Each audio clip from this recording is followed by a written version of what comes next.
Hello everyone.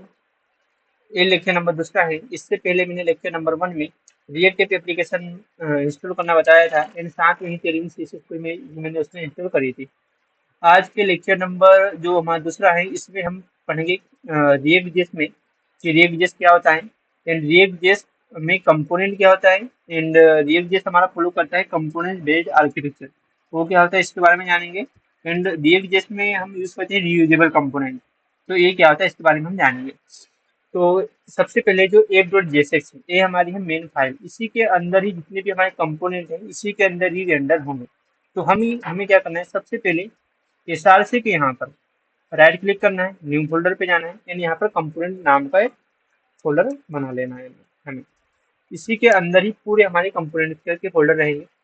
Component basically होता है क्या है मैं आपको बता दूं। कंपोनेंट होता है जैसे कि break down the UI component into the smaller parts. जैसे कि हमारे पास कोई भी एक वेबसाइट है उसमें क्या होता है सबसे पहले हेडर होता है एंड फिर हीरो सेक्शन होता है, फिर बीच में कुछ कंटेंट होता है एंड लास्ट में फुटर सेक्शन होता है। तो जो अलग अलग जो सेक्शन है जो हमारे एचटीएमएल सीएसएस में हम जो सेक्शन अलग अलग बनाते थे उसी को ही जिसमें कंपोनेंट का नाम दिया गया है, दैट्स ऑल। बस कंपोनेंट यही है, बाकी कंपोनेंट कुछ भी नहीं है। तो रीयूजेबल कंपोनेंट जैसे कि हमारे पास एक कार्ड, कार्ड में हमारे पास कुछ डेटा है, एक और सिमिलर टाइप की एक कार्ड और है उसमें के अंदर फिर एक अलग डेटा है। बट उनकी जो हाइट देखो, विड्थ देखो, लेआउट देखो सेम है, बस उसके अंदर क्या डिफरेंट है, कंटेंट कंटेंट चेंज है। तो हम वहाँ पर रीयूजेबल कंपोनेंट यूज करते हैं। तो यही जो रिएक्ट जेएस की खासियत है कि रीयूजेबल कंपोनेंट की वजह से रिएक्ट बहुत फास्ट एप्लीकेशन है एंड ये इंडस्ट्री में वाइडली यूज होता है, इसलिए हम रिएक्ट को यूज करते हैं। तो कंपोनेंट हमने बनाया एफ डॉट जेएसएक्स है, एफ डॉट जेएसएक्स के अंदर ही हमने जितने भी कंपोनेंट क्रिएट करेंगे एप के अंदर ही पूरी फाइल पूरी फोल्डर बनेंगे। अब जैसे एक कंपोनेंट है, कंपोनेंट के अंदर मैंने राइट क्लिक किया, यहाँ पर फाइल बनाई like header, header dot JSX. इसमें हमको जेएसएक्स लिखना पड़ता है। जेएसएक्स बेसिकली जावास्क्रिप्ट एक्सएमएल होता है जो कि एचटीएमएल का ही कोड होता है, बट इनके अंदर कुछ सुपर पावर होती है। हम आगे पढ़ेंगे क्या क्या सुपर पावर होती है। हेडर डॉट जैसे जैसे एक हमने क्या कंपोनेंट बनाया, कंपोनेंट के अंदर की बात हमें क्या क्या करना है, RFCE और इंटर मार देना है, तो ये हमारा कंपोनेंट क्रिएट होगा। अब तुम बोलेंगे कि RFC इंटर करने के बाद ये कैसे क्रिएट होगा। देखिए एक शॉर्टकट की है जो कि हम एक प्लगइन इंस्टॉल कर लेंगे, ES7 रिडक्स टूलकिट करके, उससे हम इंस्टॉल कर लेंगे। तो एक RFC शॉर्टकट वाला जो RFC से एंटर करेंगे तो पूरा हमारा कंपोनेंट का आर्किटेक्चर एक क्रिएट कर देगा। अभी एप डॉट जेएसएक्स में क्या दिख रहा है, एप दिख रहा है। चलो हम रिजेंडर हम इसको आउटपुट देख लेते हैं क्या आता है। तो आउटपुट के लिए हम क्या करेंगे, npm रन div ये करेंगे और हम जाएंगे इस पर। तो देखो ये हमारा ऐप यहाँ पर दिख रहा है। यहाँ पर सिर्फ क्या दिख रहा है, अभी ऐप दिख रहा है। हमने कभी ऐप की यहाँ पर जो हेडर और जैसे जो हेडर जो फाइल दी हमें यहाँ पर हमने अभी इसको यहाँ इम्पोर्ट नहीं करी है। तो इसको यहाँ पर जो हेडर है, हेडर को दिखाने के लिए हमको सबसे पहले जो ऐप डॉट जेएसएक्स है उसके अंदर हेडर को इम्पोर्ट करना पड़ेगा, जो कि सबसे इम्पोर्टेंट चीज है, इम्पोर्ट करना। हेडर यहाँ पर सजेशन में आने लगा, हेडर पे अपने क्लिक किया और ये अपन ने क्लोजिंग टैग लगा दिया। हम इस क्लोजिंग टैग भी लगा सकते हैं या फिर हम ये वाला टैग भी लगा सकते हैं। तो आप लोग कुछ भी लगा सकते हैं, मतलब दोनों में से कोई भी टैग हम यूज कर सकते हैं। बट इंडस्ट्री लेवल में एक क्लोजिंग टैग ही यूज होता है। हेडर को इंपोर्ट करने के बाद हमको मेक श्योर करना है कि हमारी यहाँ हेडर पर जो फाइल बनी हुई क्या वो इंपोर्ट हुई है या नहीं हुई है। तो देखो यहाँ पर इंपोर्ट हो चुकी है, कंपोनेंट्स के अंदर हेडर करके जो हमारी फाइल है वो यहाँ पर इंपोर्ट हो गई है। अब हम इस पर देखेंगे आउटपुट कि आउटपुट में क्या आएगा। इससे पहले क्या आ रहा था, सिर्फ एप आ रहा था, एप दिखा आ रहा था। बट अब हमने हेडर के अंदर क्या इंपोर्ट कर दिया है, एप के अंदर इंपोर्ट कर दिया है हेडर को। तो अब हमें क्या दिखाई देना चाहिए, हेडर दिखाना चाहिए। लेट्स सी क्या होता है, npm run div and then you will see। हाँ तो अब हमारे यहाँ यहाँ क्या दिखा रहा है, हेडर, जो कि परफेक्ट काम कर रहा है। तो हमें क्या करना है कि ऐप के अंदर ही जितनी भी हम फाइलें बनाएंगे वो जितनी भी सभी चीजें हम जो कंपोनेंट बनाएंगे वो ऐप के अंदर ही चीजें रहेंगी। ये आपको हमें को हमेशा ध्यान रखना है। ठीक, हमने हेडर बना दिया। तो हेडर क्या है, हमारा एक कंपोनेंट है। जैसे फॉर एग्जांपल के लिए अपन जाते हैं अमेजोन की वेबसाइट पे समझने के लिए कि वहाँ चीजें क्या क्या कैसे क्या काम काम करती है। ये मैंने अमेजोन की वेबसाइट ओपन करी एंड देन हमें सबसे पहले ऊपर दिख रहा है हेडर, जैसे कि मैंने आपको शुरू में बताया था। एक कुछ कोरोजन दिख रहा है यहाँ पर, इससे हम हीरो सेक्शन भी बोल देंगे। एंड देन यहाँ पर एक कुछ कार्ड है वो हमें दिखाई दे रहे हैं, ठीक। तो होता क्या है, वो लास्ट में फुटर सेक्शन दिखा दे रहा है, ओके। तो रिएक्ट में क्या होता है, रिएक्ट में जो हेडर सेक्शन है इसी को हम नाम दे देते हैं कंपोनेंट। ये हमारा क्या होता है, कंपोनेंट। कंपोनेंट मतलब बेसिकली होता है कि जहाँ भी रीयूजेबल हो, जो चीजें बार बार वहीं पर आ रही हो, हम उसे कंपोनेंट का नाम दे देते हैं, ठीक। यही होता है कंपोनेंट। उसके बाद हीरो सेक्शन है और फुटर सेक्शन है, इसलिए इनको भी अपन कंपोनेंट बोल देते हैं, ठीक। तो हमने क्या कंपोनेंट के अंदर हेडर डॉट जेएसएक्स लिखा और एक के अंदर हमने उसको क्या कहते हैं, इम्पोर्ट कर दिया। तो हमें वहाँ पर हेडर दिखने लगा, ठीक। हम यहाँ पर अब हेडर जो है, हेडर पर जाने के बाद हम यहाँ पर क्लास नेम, अगर आपको, मैंने यहाँ टेलियन सीएसएस यूज कर रहा हूँ। अगर आपको टेलियन सीएसएस नहीं आती हो तो पहले आप टेलियन सीएसएस की बेसिक क्लियर करें, उसके बाद ही आपको समझ में आएगी। वैसे सिंपल है, सीएसएस अगर आती होगी तो टेलियन सीएसएस भी 90 से 80% की आपको आ जाएगी, बस 10% एफर्ट लगाना पड़ेगा आपको कि कैसी क्या चीजें होती है, एंड देन आ जाएगी। तो हमने हेडर में क्या लिखा, width full height screen and BG red 100। तो हमें क्या सबसे पहले दिखना है, वहाँ पर क्या दिखना चाहिए, हेडर का जितनी भी व्यू की 100% विथ है एंड हाइट स्क्रीन है, तो हमें वहाँ पर हेडर दिखना चाहिए and then BG colour, background colour red दिखना चाहिए। तो लेट्स सी, देखते हैं क्या होता है, दिखता है या नहीं दिखता है। तो हमने इंटर किया एंड देन, हाँ जी, हमें बिल्कुल ये दिख रहा है, हेडर हमें दिख रहा है। अब हम ऐसे एक कंपोनेंट और बना देते हैं जिसका नाम लिख देते हैं, let's suppose footer dot JSX and RFC, जैसे मैंने आपको पहले बताया था। एंड एफ डॉट जेएसएक्स के अंदर यहाँ पर फुटर को इम्पोर्ट कर देंगे। ये इम्पोर्ट करना बहुत जरूरी है भाई, अगर इम्पोर्ट करेंगे नहीं तो ये कुछ चीजें आएगी नहीं। देखो हेडर आ गया, अब फुटर कहाँ आना चाहिए, हेडर में हमने क्या क्या क्लास नेम लगाई थी, एलिमेंट्स की विथ फुल रहना चाहिए, हाइट स्क्रीन रहना चाहिए। तो हेडर ने विथ फुल ले ली, हाइट स्क्रीन ले ली, इट्स वेरी गुड। बट इसके बाद हमने क्या लिखा था, एक फुटर लिखा था। फुटर के अंदर एक कंपोनेंट, सॉरी फुटर एक कंपोनेंट बनाया था। एंड फुटर के कंपोनेंट के अंदर हमने क्या लिखा था, सिर्फ फुटर लिखा हुआ था। अगर आपको भरोसा नहीं है तो ये फुटर डॉट जेएसएक्स है, फुटर में क्या लिखा था, फुटर लिखा है बस। अगर चलो यहाँ पर मैं कुछ नाम लिख देता हूँ, जैसे मैं मेरा नाम लिख देता हूँ।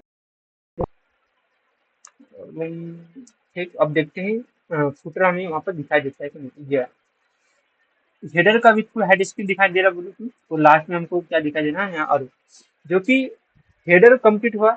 कंप्लीट होने के बाद क्या हमको दिखने लगा, फुटर सेक्शन, जो कि हमें यहाँ पर ये दिखने लगा। तो ये होता है रिएक्ट जेएस में बस।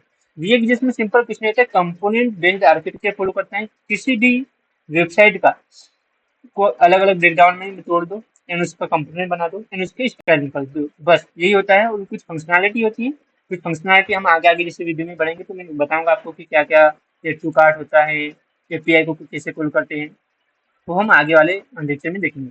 बट आज हम क्या करें, आज हम क्या करें कि कंपोनेंट कैसा काम करता है, यानी कंपोनेंट, ये कंपोनेंट बेस्ड आर्किटेक्चर कैसे फॉलो करता है, यानी कंपोनेंट रीयूजेबल कंपोनेंट कैसे होता है। तो ये तो हो गया। अब हम अभी के लिए क्या करेंगे, एक कार्ड बनाएंगे। कार्ड में सिंपल एक इमेज रहेगी एंड देन उसके नीचे कुछ पैराग्राफ रहेंगे और हम उसको रीयूजेबल बनाने की रीयूजेबल बनाएंगे, क्योंकि हम बार बार उसको यूज कर सकें। तो अभी के लिए मैं फुटर को रिमूव कर देता हूँ एंड देन हेडर को भी रिमूव कर देता हूँ। अभी सिर्फ सिंपल हमें क्या लिखना चाहिए, एफ.jsx ओके। एंड देन यहाँ पर क्या लिखना चाहिए, एफ दिखना चाहिए। लेट्स सी दिख रहा है या नहीं दिख रहा। कुछ अच्छा, हमने यहाँ पर इनको जो फाइलें थी अननेसेसरी, उनका एरर आ रहा है। अब देखते हैं, अब आ रहा है या अब नहीं आ रहा, मतलब अब चीजें सही है, ठीक। ऐप यहाँ पर आ रहा है, कोई दिक्कत नहीं है। बाकी जो टेप खुले ओपन हुए हैं उनको अपन रिमूव कर देते हैं, ठीक। इसको भी रिमूव कर देते हैं, ओके। तो हमें क्या दिख रहा है, यहाँ पर ऐप दिख रहा है, ओके। अब इसके अंदर हम क्या बनाएंगे, एक कार्ड बनाएंगे। कार्ड के अंदर की इमेज रहेगी एंड इमेज के अंदर कुछ फिर से डिस्क्रिप्शन रहेगा। यानी उससे हम रीयूजेबल बनाएंगे कि आप एक ही कोड को लिख कर उसे रीयूजेबल कैसे बना सकें, जो कि रिएक्ट में बहुत ही जरूरी होता है इसे सीखना। तो हम क्या करेंगे, एक दो जैसे में कंपोनेंट किसी को बनाया नहीं है, हम बनाएंगे न्यू फाइल में लिखेंगे card dot JSX and RFC. एक प्लगइन होता है, उसे इंस्टॉल करने के बाद आरएफसी का जैसे पूरा कोड है ये आ जाएगा। उसका प्लगइन का नाम है ES7 लिनक्स टूलकिट, मैंने आपको ऑलरेडी बता दिया है। तो अब देखते हैं, जैसे यहाँ पर हम इंपोर्ट कर देंगे इसको, कार्ड को। कार्ड हमारा इंपोर्ट हो गया। यहाँ पर एक फाइल भी हमारे पास इंपोर्ट कार्ड बता रही है, ये बहुत जरूरी है, ये आना चाहिए, नहीं तो हमको एरर आ जाएगी। अब देखते हैं ये कार्ड, देखो ये कार्ड यहाँ पर आ रहा है। ओके, अब क्या करना है, हमें यहाँ स्टाइलिंग करना है कार्ड में। ओके, यहाँ पर कार्ड में गए, यहाँ पर लिखते हैं class name with full height screen and with zinc, let's suppose IC 700। देखते हैं अप्लाई हो, या अप्लाई हो रहा है। एंड कार्ड को हम रिमूव कर देते हैं, इसके अंदर एक हम व्यू बनाते हैं, व्यू के अंदर एक हम इसमें क्लास नेम करेंगे। क्लास नेम करने के बाद लेट्स सपोज यहाँ इसको हम टेक्स्ट लिख देते हैं, text item centre, justify centre, and then okay, and then यहाँ पर हम क्या कर देते हैं, width 72, height 52 and BG gym 500। Let's see क्या दिखाई देता है हमको। या एक हमें कार्ड बनाना है दिख रहा है यहाँ पर। अब इसे थोड़ा बहुत मॉडिफाई कर लेंगे, हाइट भी लेट्स सपोज 72 ही रख लेते हैं अभी के लिए। तो देखते हैं या ये सही है, इसे हम थोड़ा राउंडेड एमडी कर देंगे तो दिखने में थोड़ा अच्छा रहे दिखेगा, या राउंडेड एलजी भी आएगा। ओके, अब यहाँ पर हम ऊपर क्या करेंगे, इमेज लगा देंगे। तो हम एक ड्यू, पहले ड्यू क्रिएट कर देते हैं, ड्यू के बाद उस पर अपन क्लास नेम कर देंगे, विथ को फुल कर देंगे इसकी हाइट, लेट्स सपोज इसकी हम 32 रख सकते हैं। लेट्स सी देखते हैं यहाँ पर कुछ मॉडिफिकेशन हुआ तो बीज रेट प्रोनेट करते हैं, देखते हैं क्या। हाँ, इतने में हम इमेज रख लेंगे, बाकी के कंटेंट ओके। तो थोड़ी सी बिट और बढ़ा दूँ, लेट्स सपोज 36 होता है, या 36 होता है, इतने में हमारी इमेज रहेगी, उसके नीचे हमारा कंटेंट कंटेंट रहेगा। ओके, फिर हम एक ड्यू लिख देते हैं यहाँ पर सपोज H2 में लिख देते हैं अपन Flipkart,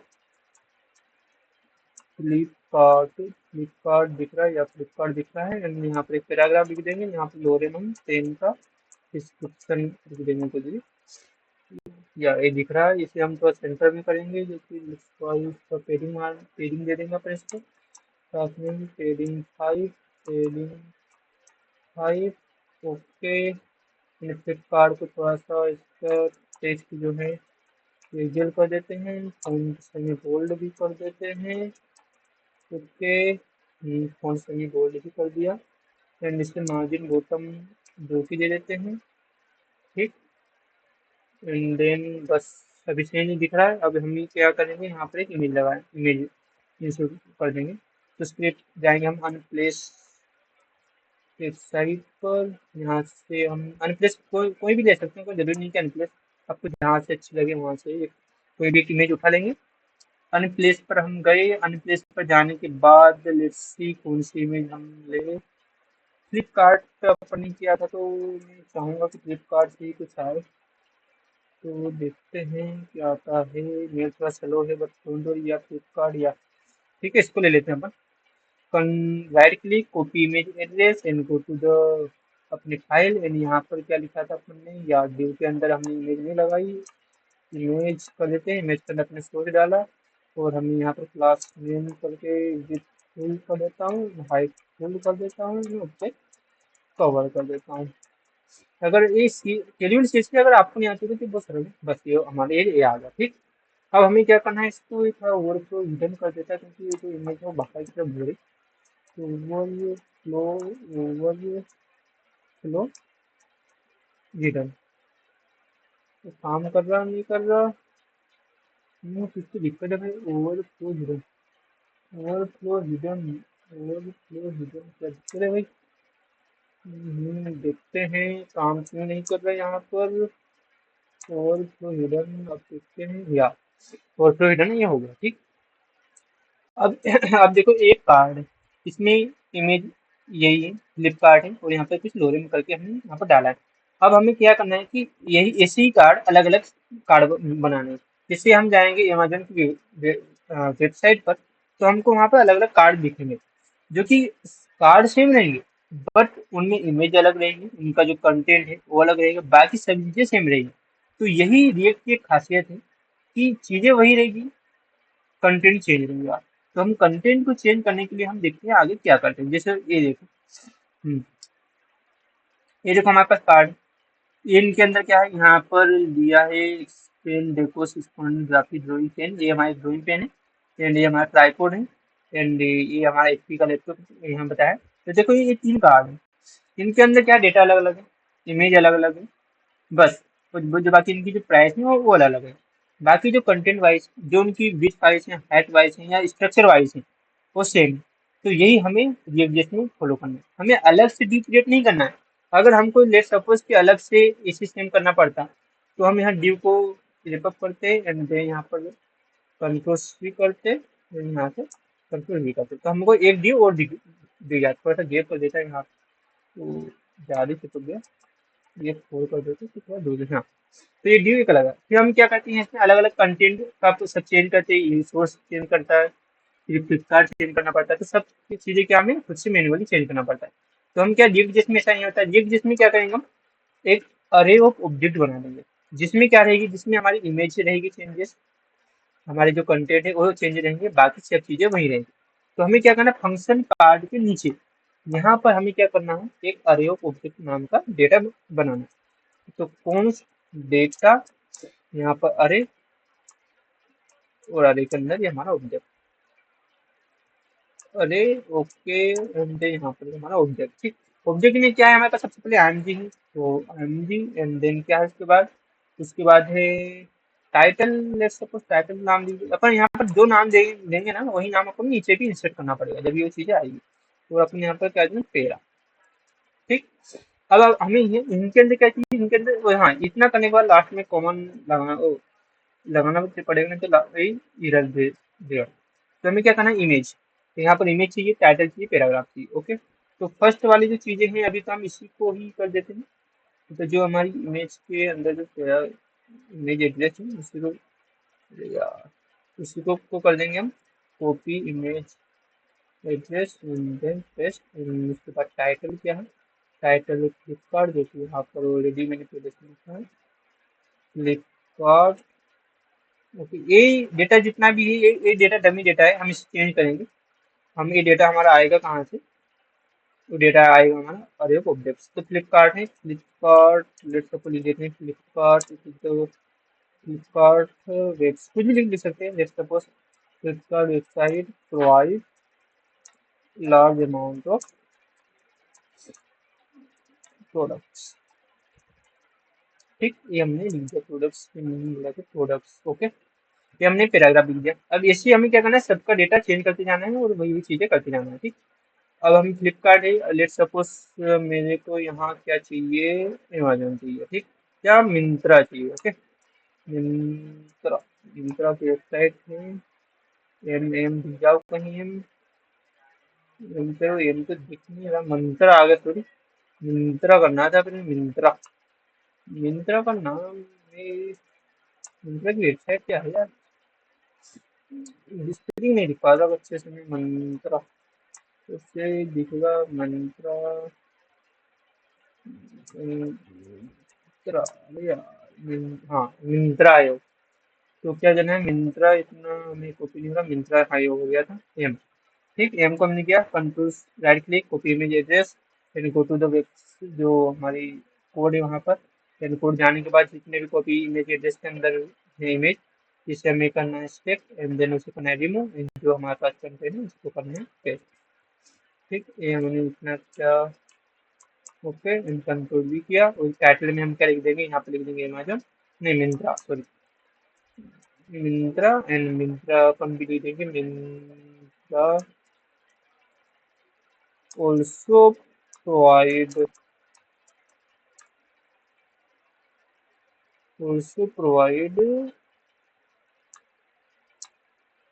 products, let's say products, क्योंकि दोनों वेबसाइट क्या है, ई कॉमर्स वेबसाइट है, जो कि लार्ज अमाउंट में जो प्रोडक्ट की परचेस करवाती हैं। ये देख सको, एक हमें और अरे बुक बनाना पड़ेगा एमजी, एंड एमजी के अंदर इमेज लगाएंगे यहाँ पर, देन फिर क्या टाइटल, टाइटल में कुछ भी टाइटल लिखेंगे, और यहाँ पे क्या पेरा,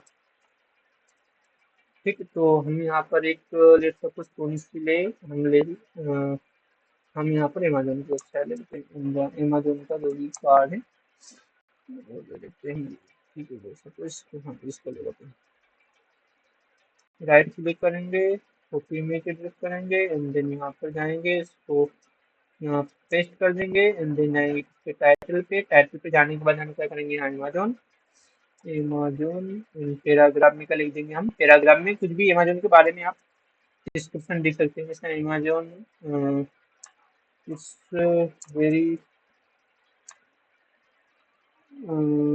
large products wide world wide world wide,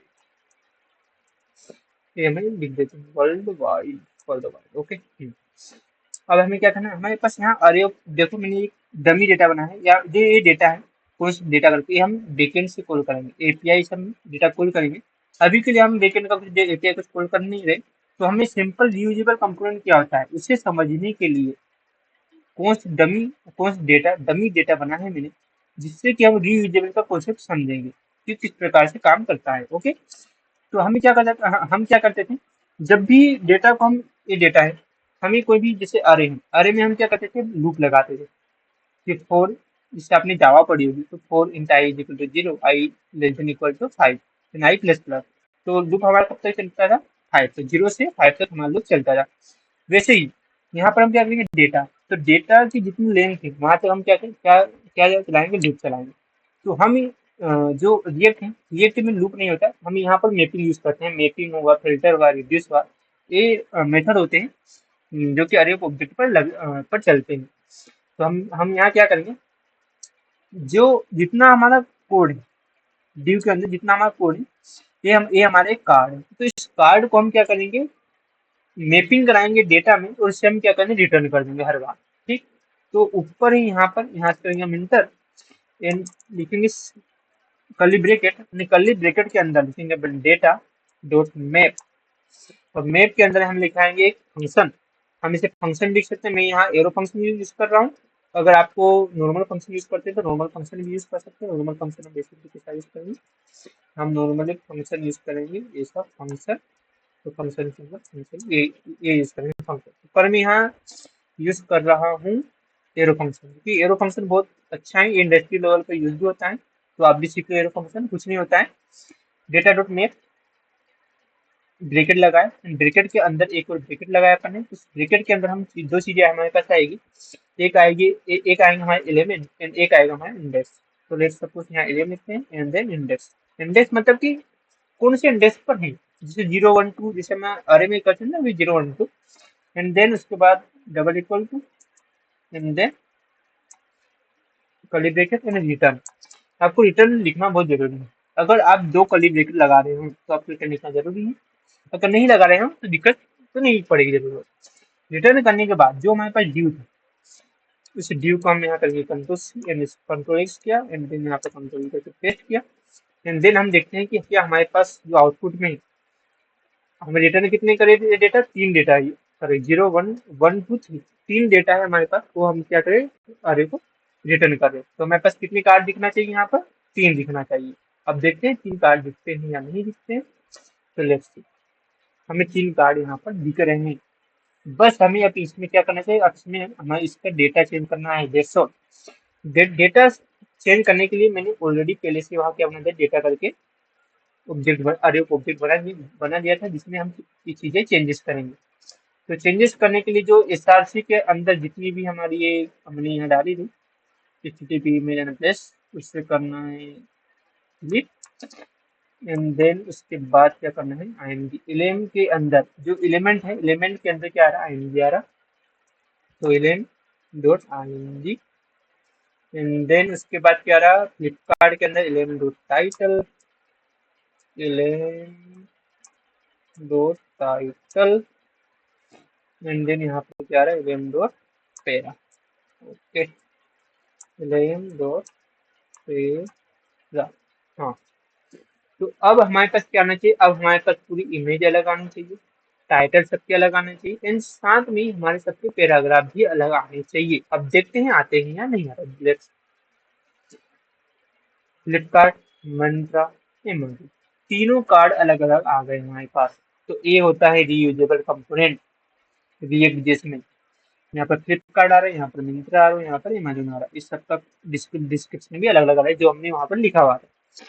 तो हम इसमें रीयूजेबल कंपोनेंट के लिए ऊपर डेटा मैप बना लेंगे और वहां से हम डेटा को गेट करके पूरी चीजें ले आएंगे।